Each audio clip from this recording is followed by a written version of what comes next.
You'll drive me to the churchyard betwixt you, one of these days, and oh, a precious pair you'd be without me. As she applied herself to set the tea things, Joe peeped down at me over his leg, as if he were mentally casting me and himself up, and calculating what kind of pair we practically should make, under the grievous circumstances foreshadowed. After that, he sat feeling his right side flaxen curls and whisker, and following Mrs. Joe about with his blue eyes, as his manner always was at squally times. My sister had a trenchant way of cutting our bread and butter for us, that never varied. First, with her left hand she jammed the loaf hard and fast against her bib, where it sometimes got a pin into it, and sometimes a needle, which we afterwards got into our mouths. Then she took some butter, not too much, on a knife and spread it on the loaf, in an apothecary kind of way, as if she were making a plaister, using both sides of the knife with a slapping dexterity, and trimming and moulding the butter off round the crust.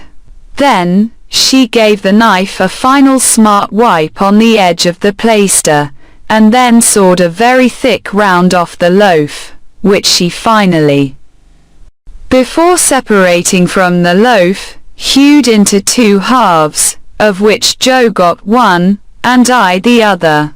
On the present occasion, though I was hungry, I dared not eat my slice. I felt that I must have something in reserve for my dreadful acquaintance, and his ally the still more dreadful young man. I knew Mrs. Joe's housekeeping to be of the strictest kind, and that my larcenous researches might find nothing available in the safe. Therefore I resolved to put my hunk of bread and butter down the leg of my trousers.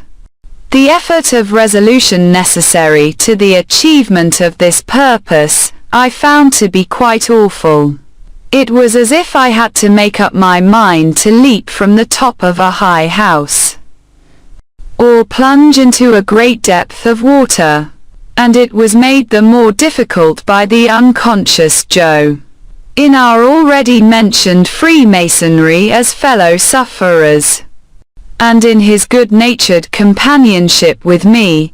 It was our evening habit to compare the way we bit through our slices, by silently holding them up to each other's admiration now and then, which stimulated us to new exertions.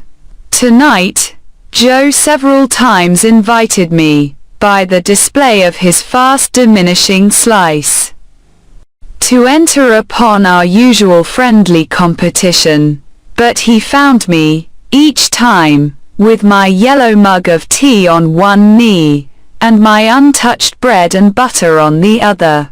At last, I desperately considered that the thing I contemplated must be done, and that it had best be done in the least improbable manner consistent with the circumstances.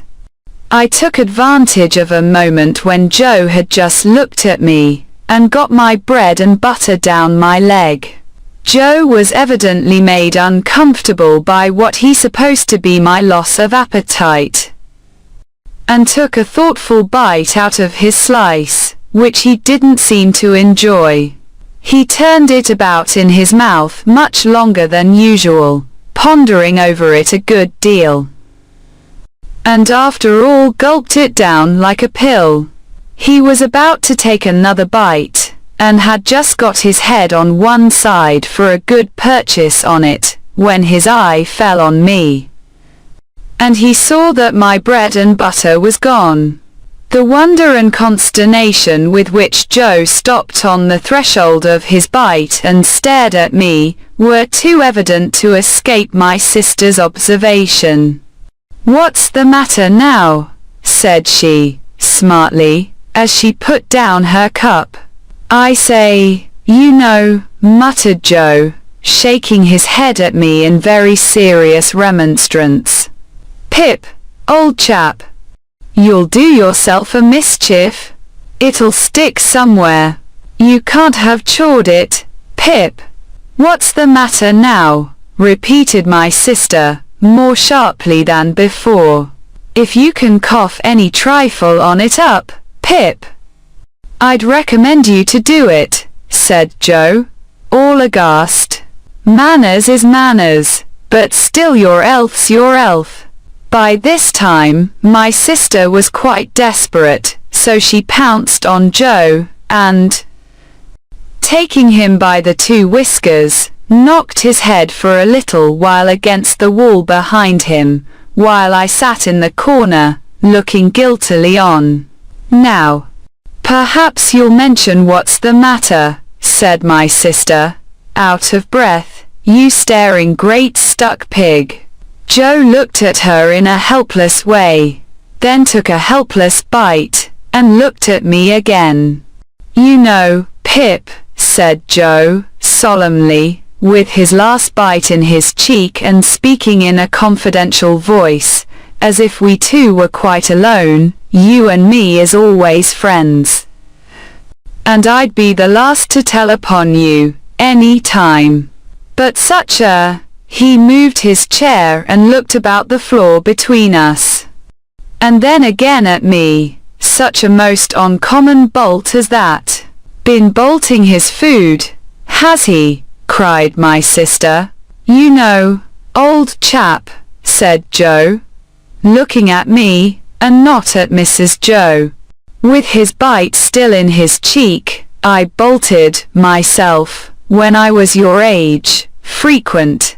And as a boy I've been among a many bolters, but I never see your bolting equal yet, Pip.